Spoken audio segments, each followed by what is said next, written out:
A very good morning to all of you, my dear students. Welcome back to Effects of Electric Current.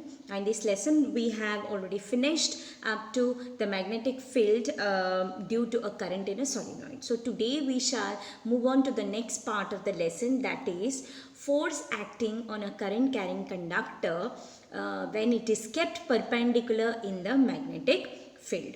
Okay, now let us try to learn when it is kept in the magnetic field. Now let's suppose now here I have there is a magnetic field. Now that is, here you can see the north pole and here you can see the south pole, so that means there is an external magnetic field here. Okay, so here this is one magnet and this is another magnet, so two magnets are taken whose north is facing this side and the other magnet south is facing. So that means there are two magnets here and there is an external magnetic field. Now according to the direction of the magnetic lines of force, we all know that it is from north to south. You can see the direction of the magnetic field, it is from north to south, correct? So you should all remember by now. Fine. Now you can see that I have drawn these magnetic lines of force, okay, at equal distance from each other. So this means that when I have drawn this equidistant from each other, that means the magnetic field at each point is constant or uniform. So this you can say that there is a magnetic field which is uniform in nature. Fine. Now suppose in this external magnetic field, you know that the magnetic lines are moving from north to south, and in this magnetic field, if we keep one current carrying conductor, so like for example, will it exert any force on this? Let us see. Now when does a magnet exert force on any of the object? Okay, will it exert force on this pen which is made up of plastic? Do you think so? When it is when suppose this pen is kept in between the magnetic field, that means in between the two magnets, will it have a effect or will it exert any force on this plastic pen? No, my dear students, it will not exert any force on this plastic pen. Why? Because it is not magnetic. Now, for the force to be exerted by the magnets, it has to be a magnetic material. Like for example, if we take iron, cobalt, nickel, gadolinium, or maybe the alloys of all these metals. Fine, then only the magnet will be exerting force. Now, suppose if we keep, instead of these magnetic materials, suppose if we keep copper, will it exert any force on it? Again, no is the answer. Why? Because copper is not a magnetic material. But suppose through this copper wire current is passed.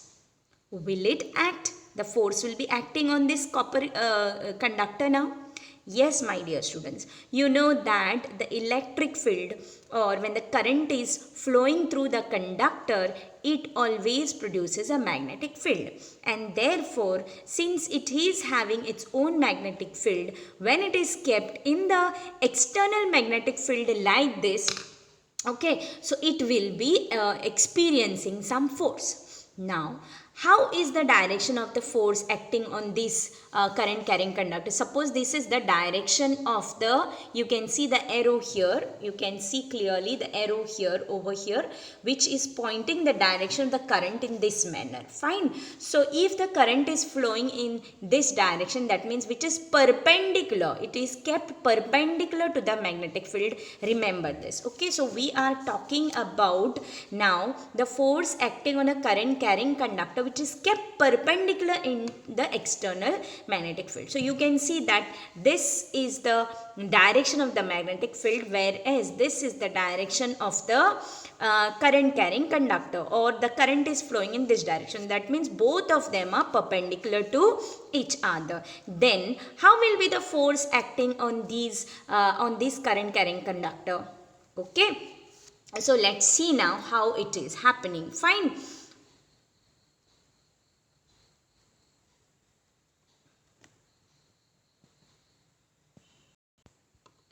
So you can see in this picture which I have placed on the left hand side of the slide, you can see that there is a north pole and a south pole and magnetic field is there, and you can see that the current carrying conductor is kept perpendicular to the magnetic field.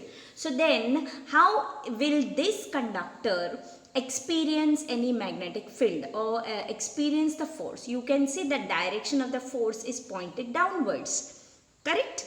So that means when these two are perpendicular to each other, okay, the direction of the force is in the downward direction when the current is this way and the magnetic field is in this way. Fine. So now let us see how it has happened like this. Fine. So for that we have to learn another rule called as Fleming's left hand rule. So from Fleming's left hand rule you will be able to understand how is the force acting on the conductor when the magnetic field and the current carrying conductor are kept perpendicular to each other. Fine. So here in another way also I have placed a picture here. You can see in both the directions the magnetic field is in this direction, the current is in this direction, the force is acting in the downward direction. So let us see or let us understand how this is happening by using the Fleming's left hand rule.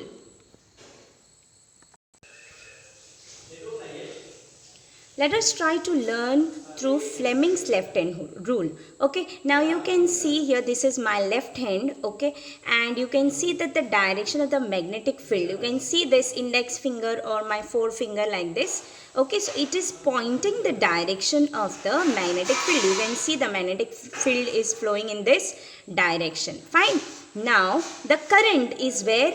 In this direction, upward direction. So let me stretch my finger. Okay, so this is now index finger or also called as the forefinger, and here this is the middle finger of mine. Fine. Now I will try to keep both these fingers perpendicular to each other first. Okay, so you can see that they are stretched in such a way that they are perpendicular to each other. You can see here. Okay, so they are kept perpendicular to each other. Now suppose according this was the magnetic field and the direction of the current was in that direction. Okay, let me show you first in this manner, okay, so that you can understand how is the Fleming's left hand rule working.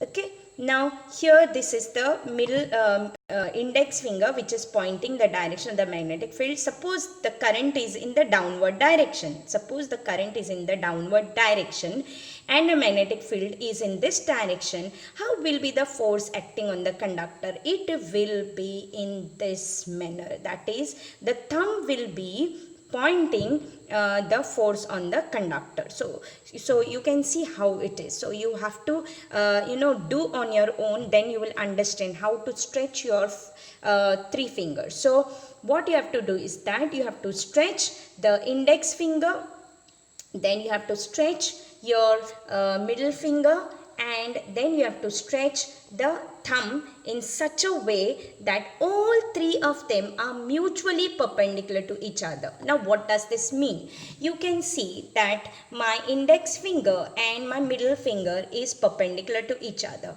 whereas if you see now the thumb and the middle finger index finger is also perpendicular to each other, whereas even the thumb and the middle finger is also perpendicular to each other. So you have to stretch them in such a way that all three of them are mutually perpendicular to each other. That means all of them are perpendicular to each other. Then if the index finger points the magnetic direction of the magnetic field, okay, and middle finger points the direction of the current, then the thumb shows the direction of the force on the conductor. So this you have to apply, this rule you have to apply to find out how will be the force acting on the current carrying conductor when it is kept perpendicular in the magnetic field. So you can see the diagram, the same diagram on the left hand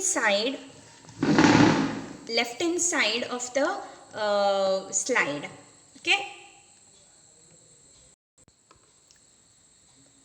So on the left hand side of the slide, you can see that the Fleming's left hand rule is shown over here, and you can see all three of them are mutually perpendicular to each other. They are shown like that, and you can see that the middle, the index finger which is there points the magnetic field. The middle finger points the current direction of the current, whereas the thumb points the direction of the force on the conductor. So this is what is the Fleming's left hand rule. You can see now what is the Fleming's left hand rule here. Fine. Stretch the index finger, middle finger and the thumb in such a way that they are mutually perpendicular to each other. If the index finger points the direction of the magnetic field and the middle finger points in the direction of the current, then the direction of the thumb is the direction of the force on the conductor. So this is how you are supposed to find out the direction of the force. Fine. Now, why are we learning this? It's because on this principle only, we have a device called as electric motor.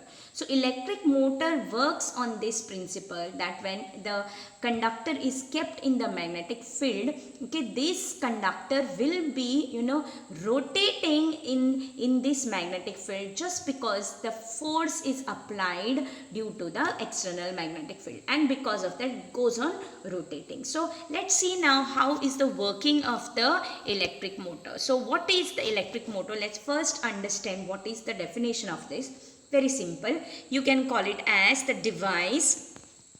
Okay, you can see how the motor looks like. So it is a device that converts the electrical energy into mechanical energy. Now let's see how is the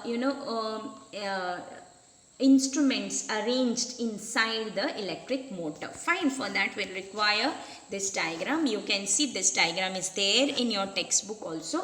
So you can see that there are two magnets, especially horseshoe magnets are used. So you can see that they are curved inside. So it's a horseshoe magnet, so they are curved like this. Fine, and north and south direction is there, and you can see that there is a armature coil. It is also called as a rectangular loop. You can see that there is a rectangular loop. It is actually the current carrying conductor, so which is made in the form of a rectangular loop, so which has the resistive coating around it. Okay, that resistive coating is just like how the lamination is there on you can laminate your photocopies and all, like that resistive coating will be there. Fine. Now how this coil will be acting. Now for this coil to rotate, motor is used for so many instruments which are first of all, you remember what is the definition of the electric motor. It is converting the device which is converting electrical energy into mechanical energy. What does this mean? Here the input is electrical energy, that means current is required for it to produce rotation. Mechanical energy means nothing but a movement. Okay, so it produces mechanical energy. So law of conservation also you can understand over here, that electrical energy is converted into mechanical energy here. So that means the loop will be rotating inside this magnetic field. Why? Because the force is exerted on this current carrying conductor. So it is made in such a way that it is in the form of a rectangular loop. Now it is placed perpendicular to the magnetic field. You can imagine now how is the magnetic field in this, that is from the north to south, and the loop is kept perpendicular to it. So now to rotate this coil, there has to be two forces. Okay, two forces. One force which is acting in this direction and the other force which is acting just in the opposite direction. But these two forces should be at two different points. So what will happen? So because of these equal and opposite forces which are acting in two directions, okay, the coil will be rotating. And that only we want. Why? Because it has to produce certain mechanical energy. So this is how it works. So now this loop which is there is connected to the two rings. There are, you can imagine there is a ring, which is also called is a split ring. Why? Because it is split in between and the two ends of this loop are joined to those two rings. Okay, so suppose this is the ring here, this ring is not joined, it is cut in between, half. Okay, semicircle type they are there. So this loop, the ends of the loop is joined to these two rings. So these two rings you can also call it as, it is given as XY here, so you can call them as X and Y. Fine, and they are fitted on the axle so that it can easily rotate. Fine.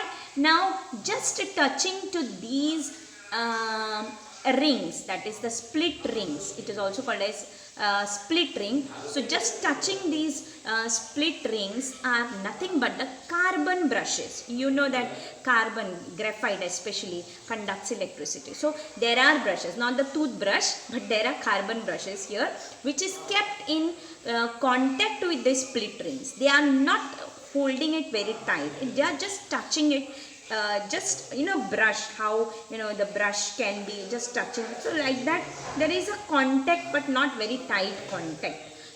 Why it is not a tight contact? Because the this ring or the axle has to rotate. Fine. So that is why this carbon brushes are just touching the rings. Fine. Now what happens now when the current flows? You can see the direction the current is from the positive to the negative, so you can imagine that it is moving in this direction, and the name of this loop is loop A, B, C and D. You can clearly see here in the diagram, right? A, B, C, D. How will be the force acting on this conductor? Okay, so it has to be in this direction, equal and opposite direction. It's also called as torque. It is also called as torque. Okay, so you will be learning about torque and all in later years or in the later classes. So for anything to rotate, there has to be a torque, that is equal and opposite forces. Now how these equal and opposite forces are acting on this? Now we have to apply the Fleming's left hand rule here. Fine. Now when you are watching this video, you will have to use your left hand. Now since this camera is just the opposite, my left hand will look like right hand, so it is not possible over here. So I will just try to twist my camera now. Just a minute.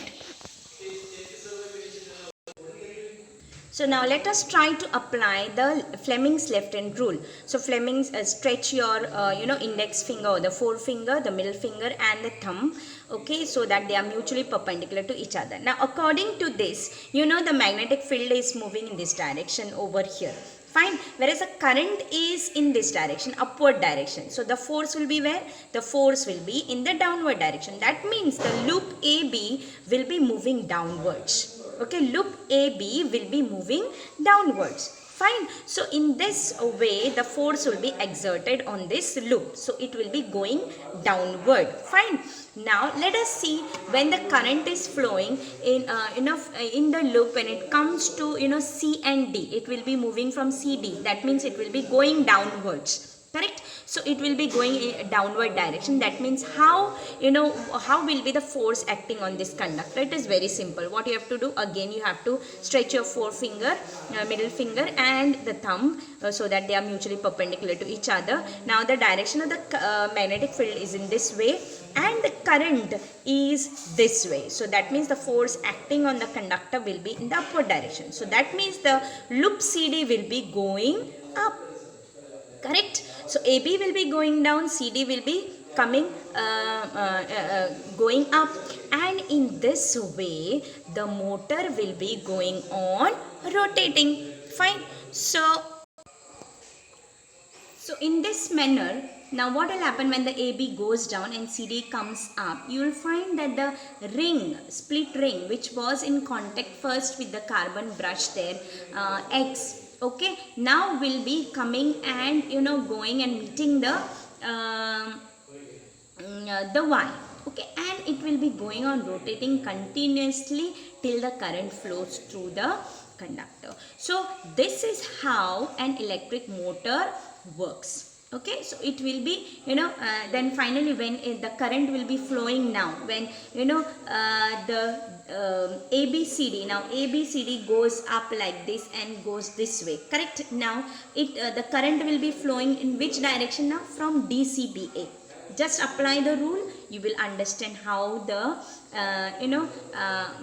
how the coil will be rotating. It will be always rotating in the anti-clockwise direction, whether it is ABCD or whether it is DCBA. Why DCBA? It's because when it takes a full turn, when CD will be going up and coming this way, okay, that time the current will be flowing from DCBA. Why? Because it will be now in contact with the brush X, whereas AB will be in contact with the brush Y. And this is how sorry, not X and Y. I think they are in your textbook it is given as B1 and B2 as the brushes. So you follow the same thing, that is just let me check. So brushes are given, split rings are named as X and Y, and E and F are the carbon brushes. So E and F you remember. So when first in the beginning AB is in contact with E and CD is in contact with F. So once it takes one turn, DC will be this side, AB will be that side. So DC will be coming in contact with E and AB will be coming in contact with F. So it will be going on rotating, and always the direction of the the force on the conductor which will be acting will be always in a anti-clockwise direction. So this is how motor works, and it produces the mechanical energy. So it uses the electrical energy and converts it into mechanical energy. So I hope so you have understood about the principle and working of the electric motor. So next time we are going to learn about what is meant by you have already learned about electromagnetic induction. So now how electromagnetic induction is useful in producing the generator. So that we shall learn in the next video. So till then students, bye and thank you.